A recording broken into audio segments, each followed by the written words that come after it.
Halo-halo ang nararamdaman ko. Kinakabahan ako, natatakot ako, gusto kong tumakbo pero hawak niya ang kamay ko. Iba't ibang babae, iba't ibang conversations. Secret Files. Secret Files. Your story they never knew existed. Tinuruan niya ako kung paano maging isang mahusay na kabit. Yung puso ko parang sinasaksak sa sobrang sakit. Secret Files. Secret Files. Secret Files. Secret Files.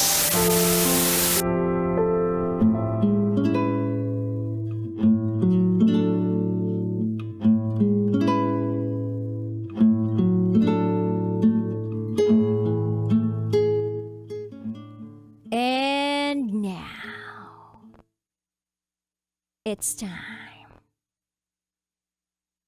for DJ Rocky's Secret Files.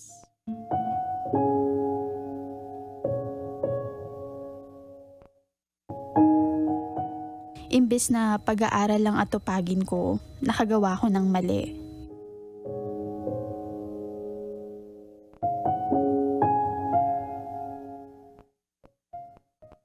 Magandang tanghali, DJ Rocky. Itago niyo ako sa pangalang Leah, 20 years old. Isang exchange student dito sa Europe.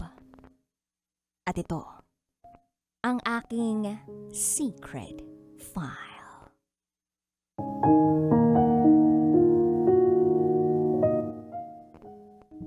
Bago pa man ako makarating dito, inayos na ng school ko ang tutuluyan ko.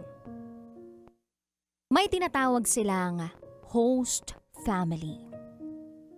Sila ang magiging pamilya ko habang narito ako. Sa bahay nila ako titira. Makikisama ako sa kanila at matututo rin ako sa kultura nila. DJ Rocky, masasabi ko, ang swerte ko. Kasi maayos ang pakikitungo nila sa akin. Lagi nila akong kinukumusta. Pinaghahandaan nila ako ng pagkain. And they make sure na komportable ako.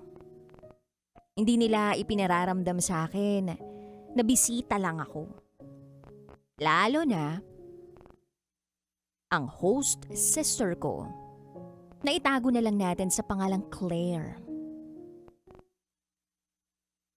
Only child siya. At halos magkaedad lang kami. Kaya nakagaanan namin ang loob ang isa't isa.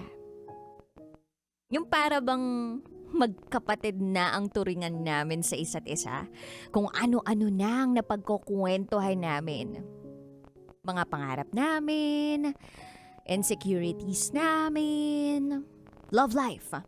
Pati mga problema niya nga sa boyfriend niya na share niya sa akin. At sa sobrang close namin, halos alam ko na lahat tungkol sa relasyon nila ng boyfriend niya. Nakilala ko rin naman ang boyfriend niya. Madalas pumupunta yung boyfriend niya sa bahay nila. In fairness, mabait, magalang, tsaka pogi. And eventually, naging kaibigan ko na rin yung boyfriend ni Claire. And DJ Rocky siguro, yun yung una kong pagkakamali. Kasi habang tumatagal, napapansin ko na iba yung pakikitungo sa akin ng boyfriend ni Claire kapag wala si Claire. Nagme-message siya sa akin ng mga kung ano-ano. May mga personal na mga tanong. May mga biro na parang wala sa hulog. And as a girl, pakiramdam ko may something. Kaya lang, imbis na umiwas ako, nilalaro ko rin yung game niya. Hanggang isang hapon, umalis si Claire kasamang parents niya. May pupuntahan sila at ilang oras lang silang mawawala. So naiwan kami sa bahay. Ako at ang boyfriend niya. Nagkakwentuhan lang naman kami noon. Nagbibiruan. Hanggang sa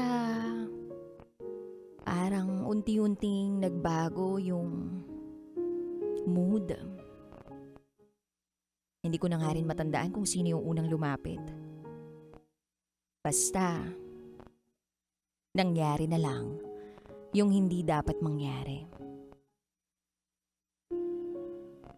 Yep. DJ Rocky, may nangyari sa amin. Ng boyfriend. Ng sister host ko. And malinaw naman sa akin na boyfriend siya ni Claire. At alam ko namang nakikitira lang ako. Pamilya yun. Na tinutuluyan ko. Ang pamilyang yun ang tumanggap sa akin dito sa Europe. Pero eto ako. Ginawa ko pa rin. Pumatol ako.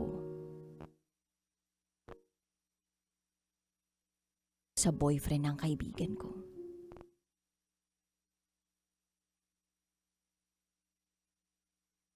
Pumatol ako sa boyfriend ng sister host ko.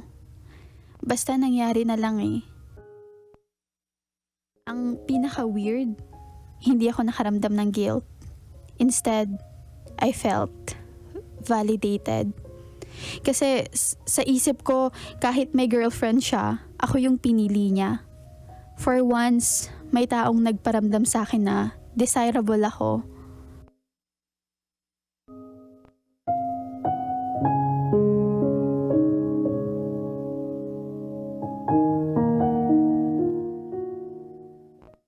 DJ Rocky. Pagdating nila Claire ng gabi, parang walang nangyari. Sabay-sabay kaming nag-dinner. Masayang nagkukuwento si Claire tungkol sa pinuntahan nila ng parents niya. May mga bagay daw siyang hindi nagustuhan doon sa event na pinuntahan nila. At habang pinagmamasdan ko siya, para sa akin normal lang ang lahat. Nakikinig lang ako, tumatawa, nagre-react sa sinasabi niya.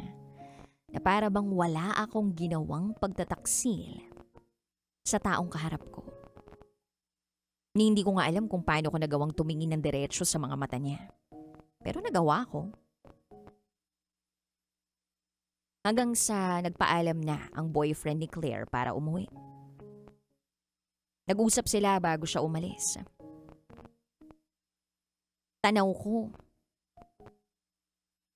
yung sweetness nila.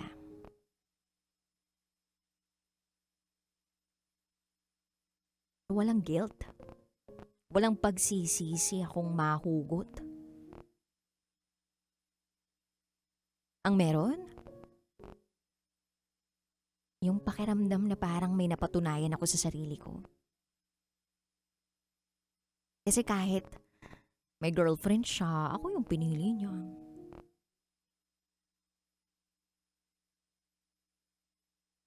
Gusto ko kasing maramdaman na may taong gusto ako, na desirable ako, na may taong kayang pumili sa akin.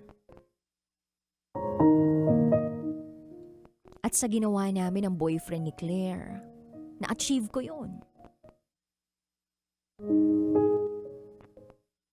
Few days after, nag-message sa akin ang boyfriend ni Claire.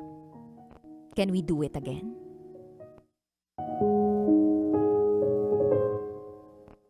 Napaisip ako. Parang nag-iba yung tingin ko sa nangyari sa amin.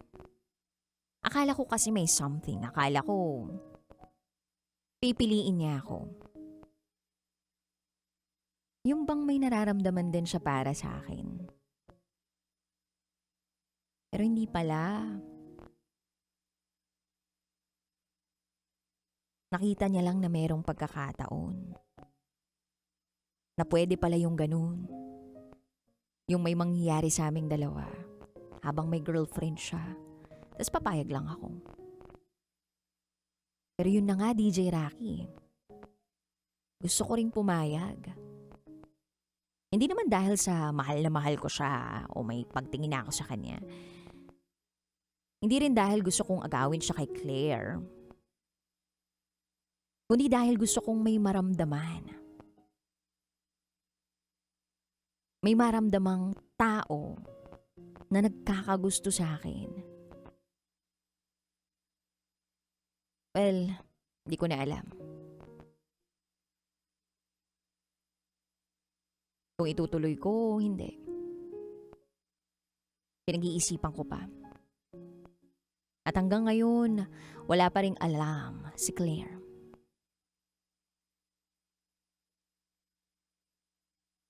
Iniisip ko, ibaon na lang yung sikreto. Hanggang sa mawala ako sa mundong ito. Kasi kapag nalaman ni Claire yung ginawa namin ng boyfriend niya, baka mawala yung friendship namin. Tsaka kapag umamin ako o malaman magkabistuhan, baka mawala rin yung pamilyang kumukup-kup sa akin. Eh syempre ayaw ko namang mangyari yun. Alam ko namang masama parehas eh. Yung ginawa kong pagpatol sa boyfriend ni Claire. At yung pakiramdam na hindi ko ito pagsisihan.